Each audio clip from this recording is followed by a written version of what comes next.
नमस्कार, आप देख रहे हैं विराट 24 न्यूज में पूजा।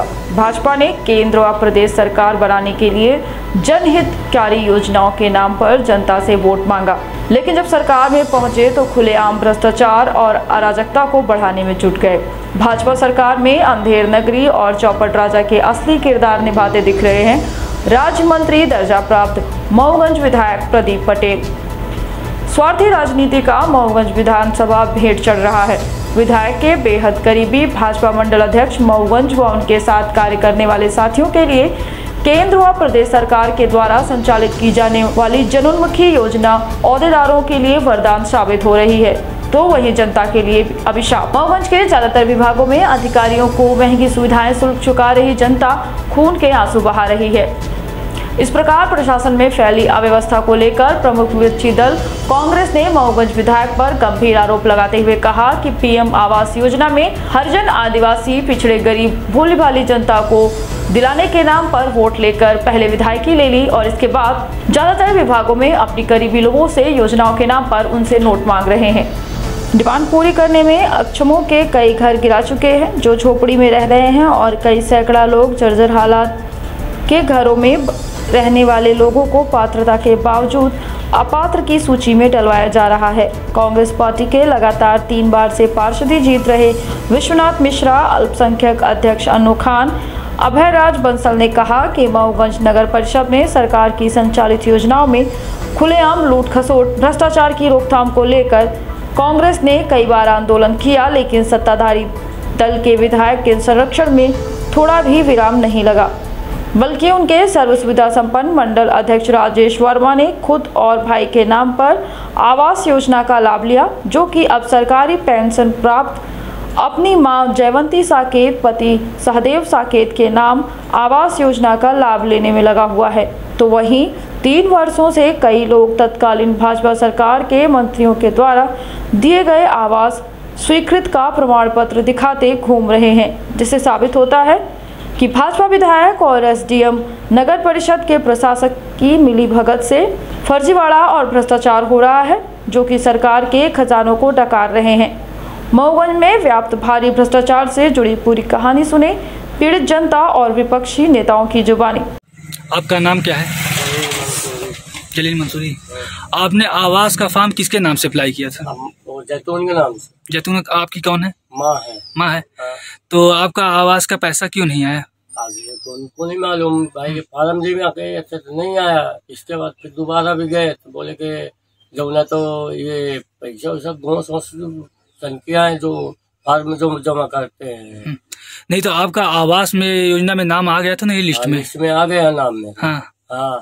तो जब फिर लिस्ट में नाम आने के बाद आप गए तो जब 2-3 चक्कर गए, बोले कि 1 महीना 15 दिन आ जाएगा, अभी तक पैसा आया नहीं।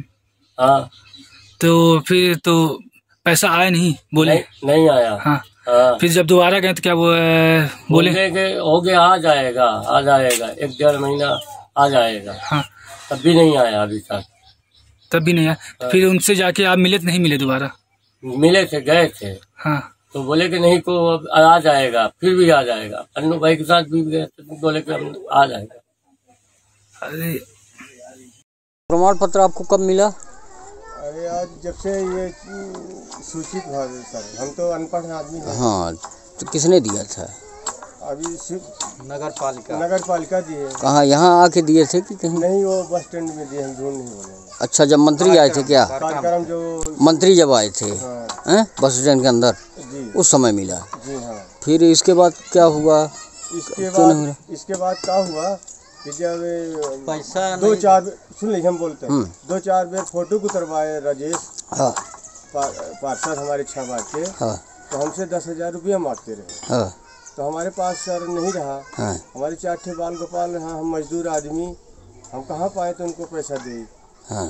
तो हम सबके आता रहा तो हम इस पैसा नहीं उनके दे पाए। हाँ। सब गांव में आ रहा है तो हमारा भी आएगा। हाँ। इसकी आश्रय में हम पड़े रहे। विधायक सांसद से इस बारे में कहीं मुलाकात हुई कि चर्चा करें आप लोग? नहीं सर, हम कहीं नहीं करें। हम अनपढ़ आदमी मत जाते हैं, हमारे पास 4 ठे लड़का खवैया। हाँ। मजदूर आदमी सांसद के लेके दौड़ के जाए। आए थे भ्रमण में। हाँ। तो आपने उनसे बोला था सांसद जी से? सांसद जी से आए थे तो सब चीज़ दिखाए, वो लिख पढ़ के गए पे, लेकिन कोई चीज़ हमारी सुनाई नहीं गई। और किसका पक्का मकान लिख दिया गया है? लड़का अपना अलग बनवाया है, उनके नाम से दिखा दस, और उनका अलग पर्ची भी है, मकान नंबर भी है, और क्या बोलते हैं नगर पालिका का टैक्स जो है सब अलग है, इनका अलग है और लड़के का अलग। तो पैसा नहीं दे पाए थे उनको हमारे जो मंडल अध्यक्ष साहब हैं, तो इसी वजह तो लड़के की वजह से इनका रोक दिया गया। लड़के की वजह से, शायद लड़के की वजह से, और 10,000 रुपया ना देने की वजह लड़के की वजह से नहीं रोके, कुछ विरोधी हो गई, पैसा नहीं दिया। और ये लड़के का कितने कमरे का मकान है? 2 ही कमरा। लड़के के दो हाँ, महेंद्र है, आपसे नहीं, अक्षय कुमार। कितने कमरे का मकान है? 2 कमरे। 2 कमरे का लड़के का जो है, क्या नाम है उनका? अक्षय कुमार, वो बाहर रहता है। अच्छा, तो इस समय हमारा चिचू आता है सर, तो नहीं के झोपड़ी में चलिए रहते हैं। वार्ड क्रमांक 6 से है। अच्छा जी। तो ये आवास को लेके आपके वार्ड में काफ़ी कुछ समस्याएं सुनने में आ रही हैं, और आप वहाँ पर कांग्रेस का प्रतिनिधित्व कर रहे हैं। जी बिल्कुल। तो वहाँ पे तो ढेर सारे लोगों का सुनने में आया कि आवास से वंचित हैं। तो कौन से लोग हैं और किन कारणों से वंचित हैं? मैं आपको बता दूं, यहाँ के जो अपने भाजपा मंडल अध्यक्ष हैं, ये खुलेआम पैसा मांगते हैं आवास के लिए। अच्छा, गरीब परिवार हैं, उनको आवास पैसा दे देते हैं भाजपा के लोगों को, अपने विधायक प्रतिनिधि जो बनाए गए हैं, वो जिनका पैसा मिल जाता है उनको दे देते हैं, उनका काम हो जाता है, और जो पैसा नहीं देते तो वो फाइल ही गायब करवा देते हैं। हम लोग किस स्थिति में अपना जीवन गुजर बसर कर रहे हैं। कितने लोग वंचित होंगे, उनका नाम क्या है?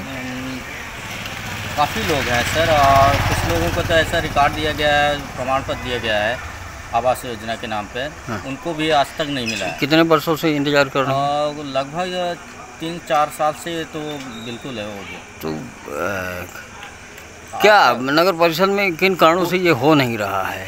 क्या ये भाजपा के दलाल जो बैठे हैं वहाँ, कुछ गिने चुने लोग हैं, और जिनकी वो पैसे की मांग करते हैं, जैसे अपना मंडल अध्यक्ष हो गए राजेश वर्मा जी, ठीक है, और कुछ और लोग हैं जो पैसा दे देते हैं उनको, उनका काम हो जाता है, और जो पैसा नहीं दे पाते, गरीब हैं और पैसे की मांग पूरी नहीं कर पाते, उनके फाइल ही गायब करवा देते हैं। नहीं तो इनके साथ अधिकारी कर्मचारी भी कहीं ना कहीं मिले होंगे तब? बिल्कुल सर, बिल्कुल उन्हीं की बात मानते हैं सर, और कोई सुनवाई नहीं होती। तो कितना पैसा लगभग मांगते होंगे?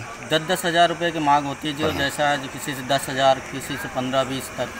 मतलब जो दिए उनका हो रहा है, हाँ, और जो देने में किन्हीं कारणों से नहीं दे पा रहे हैं, उनका फाइल ही गायब करवा देते हैं, फाइल ही नहीं मिलती है ऑफिस में। अच्छा, तो और ये इसका भी सुनने में आया कि मतलब वार्ड क्रमांक 6 का भाजपा मंडल अध्यक्ष है। बिल्कुल, इसको भी आवास मिला है क्या? हाँ, वो आपको बता दूँ, अपने घर के लोगों के लिए वो सबको आवास दिला दिए, और अपने को खुद मिला, उनके अपने भाई को दिलाया। जहाँ तक सुनने में आ रहा है कि अपने माँ के लिए भी कर रहे हैं प्रयास, और शायद वो उनकी मम्मी अभी वो पेंशन धारी हैं, सरकारी पेंशनधारी, उनके लिए भी शायद लिस्ट जारी हो रही है, उनको पेंशन। तो इनका मकान कच्चा है कि पक्का मकान बना? 2 मंजिला का मकान बना हुआ है उनका, मंडल अध्यक्ष का? मंडल अध्यक्ष अपने। अच्छा, और ये पेंशन मतलब आवास ले चुके हैं? ले चुके हैं सर। प्रकार से है कि लोगों को अभी भी 50% ऐसे पात्र हितग्राही हैं जिनको आवास योजना नहीं मिला, और सबसे बड़ी समस्या ये है कि आवेदन पत्र उन्होंने दिया है, और आवेदन पत्र की पावती कार्यालय द्वारा दी नहीं जाती, और फिर बाद में बोल दिया जाता है कि उनका आवेदन ही नहीं। आवेदन बहुत सारे लोगों को सरेंडर सूची में भी डाला गया है, जो बेचारे हाँ, बेचारों के पास घर नहीं है, और बना दिया पक्का मकान, और जिनको पक्का मकान है उनको जो है तो ये आवास योजना का लाभ मिल रहा है। और मैंने इतनी भ्रष्टाचार, अगर ये जांच करा ली जाए तो मैं समझता हूँ कि यहाँ के कर्मचारी, अधिकारी और यहाँ के बहुत से लोग जो है तो निश्चित रूप से दोषी पाए जाएंगे, और उनके खिलाफ कार्रवाई हो जाएगी। नहीं तो ये भी तो ठीक है, वहाँ पर दलाल सक्रिय हैं, तो ये सब कहीं न कहीं यहाँ के जो अधिकारी हैं, प्रशासक हैं, नगर परिषद के SDM महोगंज हैं, और मैं समझता हूँ कि यहाँ के जो प्रशासक हैं या कि मुख्य नगर पालिका अधिकारी हैं और ये सब लोग कहीं न कहीं ये यहाँ के विधायक के प्रभाव में होकर के ये काम कर रहे हैं, जबकि उनको ऐसा नहीं करना चाहिए था। भाई इनको इस प्रकार की मतलब एक एजेंट के तौर पर ये सीधे एजेंट के तौर पर या तो ये नौकरी में कोई या तो ये खुद गलत है, ये जनता के लिए काम नहीं कर रहे हैं, मतलब हाँ, ये जनता के लिए काम ना करके बल्कि ये जो है तो ये अपने विधायक को खुश रखना चाहते हैं और इसमें अगर गलत भी होता है तो उससे कोई लेना देना नहीं। तो ये कहीं न कहीं इनको भी इसका मतलब ये पैसा होगा, निश्चित रूप से इनको लाभ मिल रहा है नहीं, अगर इनको लाभ ना मिलता तो ऐसे लोग 1 मिनट नहीं टिक सकते। इस प्रकार के दबाव में कोई काम करेगा, सिर्फ वही लोग कर सकते हैं जिनको कहीं कहीं से कुछ लाभ मिल रहा होगा। तो ये बात कहीं न कहीं जिला प्रशासन के समक्ष भी पहुंची होगी और कई बार कलेक्टर महोदय से कहा। अभी हम लोगों ने यहाँ पर बन्ना जी के नेतृत्व में जिला का बना। बिल्कुल आदरणीय पत्रकार महोदय जी, मैं आपको बताना चाहता हूँ कि विगत 2011 कांग्रेस के शासनकाल में यह सर्वे हुआ था जिसमें बहुत सारे लोगों को उम्मीद जगी थी कि हमें आवास का लाभ मिलेगा, परंतु मैं देख रहा हूँ 2014 के बाद नगर परिषद मऊगंज रीवा जिला में जो आता है उसमें आवास की योजना में इतना ज़्यादा भ्रष्टाचार है जो बिल्कुल लीगल है, जो बिल्कुल मतलब जिनके मकान ध्वस्त होने वाले हैं। कौन कौन है ऐसे कुछ लोगों के नाम? जी है, इसमें मैं बता देता हूँ आपको। एक हमारी शकुंतला दर्जी है जिसका मकान अभी ही करीब 1 साल पहले ध्वस्त हुआ। जैतून अंसारी जी जिनका अभी पिछली बरसात में लगभग 6 महीने पहले मकान ध्वस्त हुआ। वार्ड क्रमांक 1 में अजहर अंसारी जी हैं, उनका मकान ध्वस्त हुआ। और अभी फिलहाल में जस्ट कल परसों नंदलाल सोनी वार्ड क्रमांक 5 में उनका मकान ध्वस्त हुआ जिसमें उनकी बहू दब गई और वो मरने से बच गई। यही हाल जैतून अंसारी का था जिनका मकान गिरा। 80 साल की वृद्धा है, उसके पास कोई मकान नहीं था। आज भी अगर कलेक्टर और एसडीएम सर्वे करा लें तो दयापूर्ण से आवास योजना देने की लोग सोचेंगे। उसमें जो है तो इस सूची में सब आवास की जो सूची है मैं ये भी आपको बता देना चाहता हूँ, जैसे मैंने दर्जी जो है हमारी वृद्धा है वो उसको मैं आपको अवेलेबल करा दूंगा, वीडियो फोटो भी, जो कि पिछले वर्ष मैंने बनाई थी और एसडीएम साहब से भी गुहार लगाई थी कि सीएमओ साहब को बोल के ये किया जाए। ये इनका 423 और 920 इन सभी डीपीआरओ में था।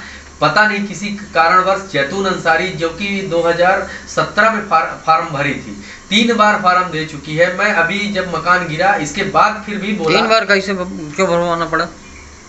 उनका कहना ये था कि आपका कुछ कागज नहीं था, फिर एक बार फाइल गुम गई, दोबारा इनका लिस्ट में नाम गया तो लिस्ट में जो पिछली नाम थी वो लिस्ट ही गायब करके फिर बताया गया कि आपका नाम नहीं है तो आप फिर से फार्म दे दीजिए। ऐसे करके अभी तीसरी बार इन्होंने फार्म डाला और सूची बनाई गई है कि एसडीएम के पास जाएगा, कलेक्टर के पास जाएगा, लेकिन अभी भी मकान गिरने के बाद कोई कार्रवाई नहीं हुई, जिसमें कलेक्टर का सख्त निर्देश था जिसके मकान बरसात में ध्वस्त होंगे उनको आप तुरंत मकान अवेलेबल आवास योजना देंगे। ये सब किसके दबाव में क्यों हो रहा है? मैं ये कहना चाह रहा हूँ आदरणीय पत्रकार महोदय जी, आपको विगत कई वर्षों से हमारे 5 वर्ष पूर्व हमारे कांग्रेस के विधायक थे तो भी इतनी समस्या नहीं। तमाम बड़ी खबरों के लिए देखते रहिए विराट 24 न्यूज। नमस्कार। खुल गया खुल गया खुल गया आपके शहर में सर्व सुविधा युक्त स्काई रेस्टोरेंट खुल गया। वेज नॉन वेज भोजन का लुत्फ उठाने के लिए अवश्य पधारें। हमारे यहाँ स्काई स्पेशल थाली के साथ जन्मदिन, तिलक, एंगेजमेंट, रिसेप्शन के लिए हॉल उपलब्ध है। ऑनलाइन ऑर्डर के लिए संपर्क करें 9039033661 पर। पता याद रखें, स्काई रेस्टोरेंट, विश्वविद्यालय road, lotus tower, Khutehi, Rewa.